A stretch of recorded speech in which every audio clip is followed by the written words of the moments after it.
Wants are unlimited, but resources always limited. So, how do you distribute your limited resources between your competing and potentially unlimited wants to achieve a fulfilling outcome for your life? That is what we figure out on The Money Spot. Welcome to The Money Spot, the place where we answer your money questions. I'm Heather Katonga Woodward, and in this episode, we're going to talk about FIRE, the Financial Independence Retire Early movement, and we're going to demystify what it is so that you can plan your FIRE journey. Have you heard about the FIRE movement? It's an acronym for Financial Independence Retire Early. While many people interpret it literally, there's more to this movement than meets the eye. In this particular episode, we'll delve into what FIRE truly means, dispel some common misconceptions, and explore the different aspects of achieving financial independence, or FI, and retiring early. So, let's get started. What FIRE is not. Contrary to popular belief, the FIRE movement is not a cult or a race to become a millionaire overnight. FIRE is also not about living close to the poverty line so that you can save every single penny possible and in the process deprive your family of positive life experiences like holidays.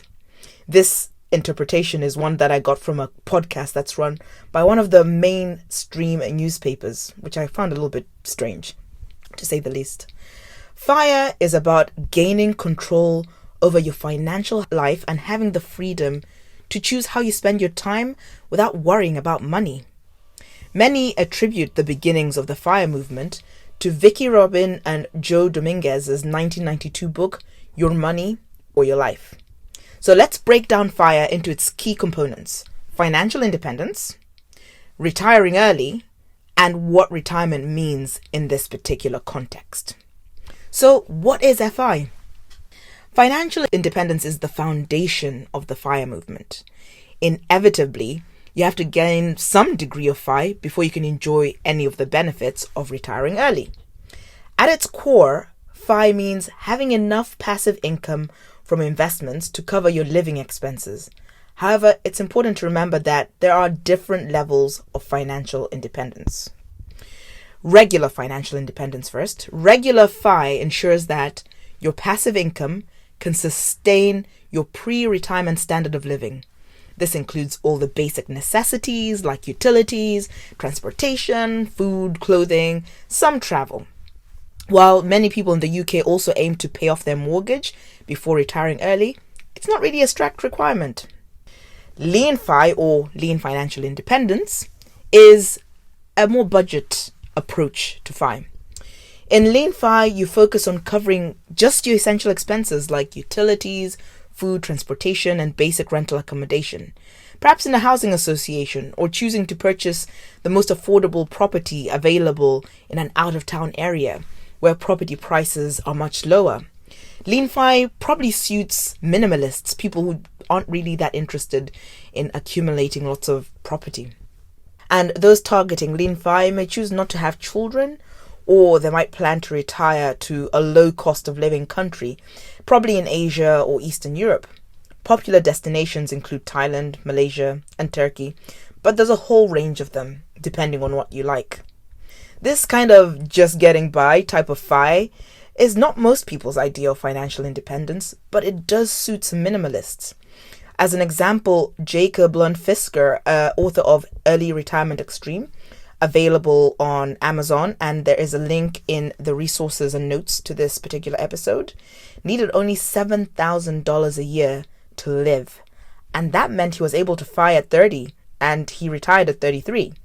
And if you're thinking that would not be possible in the UK, actually, a very close friend of mine has lived on a similar amount for the last 18 years since we graduated from uni, and we'll cover that story in a future post.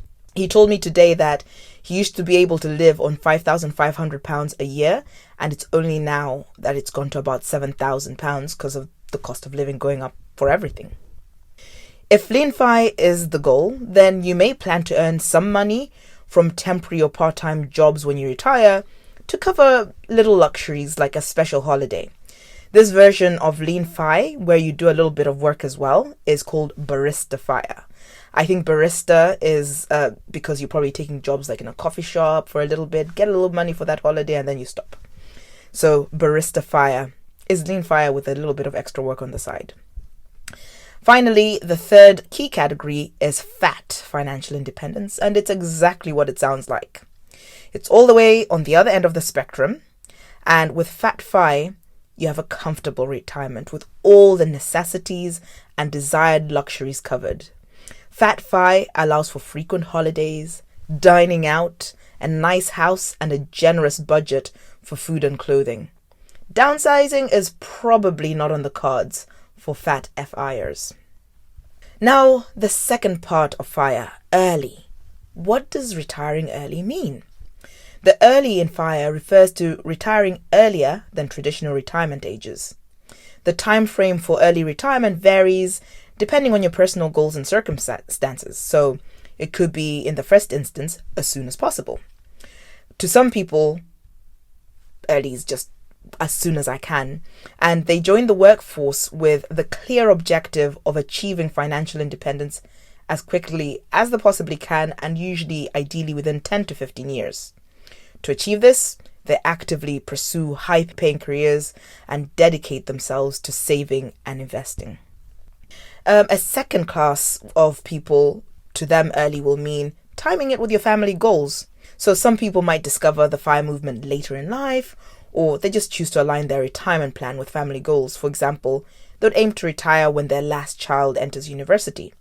This could be around the age of 50 or maybe 55, and in the context of a UK state retirement age, currently set at 68 for millennials, and which could possibly rise to 70 or even older. By the time we actually get there, 50 is well early. And indeed, retirement can end up being a mini retirement. While the extreme early retirees in their 30s and 40s grab a lot of the FIRE headlines, some may retire in their 30s or 40s, but go back to traditional work later on, maybe when their children are in school. And in that case, the first retirement ends up only being a mini retirement. And it's a fantastic opportunity to do something different for a few years. How soon you want to retire informs the type of financial independence you go for. And the leaner your lifestyle, the quicker you can achieve FI. It also informs the type of career you might choose. So, for example, you might go for a career in finance or high tech, or for something like public service to maximize your saving potential. Finally, the third part of FIRE, retiring. What does retire actually mean to those on FIRE? Retiring early doesn't necessarily mean quitting work entirely. Some individuals choose to work part-time in the same career, or they switch to more fulfilling, passion-driven careers that might not pay as well as their current career. Others pursue non-earning hobbies, engage in charitable work, or spend quality time with their children while they're young. And others identify with the FIRE movement and want FI for the peace of mind and the flexibility it offers, but haven't quite decided what retiring early means for them. In conclusion, the FIRE movement has revolutionized the way we perceive financial independence and early retirement. It's about breaking free from the constraints of a traditional career and embracing a life filled with possibilities. Whether you aim for regular, lean, or fat financial independence, the goal is the same: to achieve a level of passive income that affords you the freedom to live the life you want on your terms. In my next episode, we'll delve into the exciting topic of how much you need to save to embark on your retirement journey. So stay tuned as we uncover the secrets to the financial freedom you so desire and pave the way to a future filled with endless opportunities. Thanks for listening. If you enjoyed this episode, please share it with a friend and rate it 5-star wherever you listen to podcasts. If I haven't earned your 5-star yet, please send me a message and let me know how I can earn it.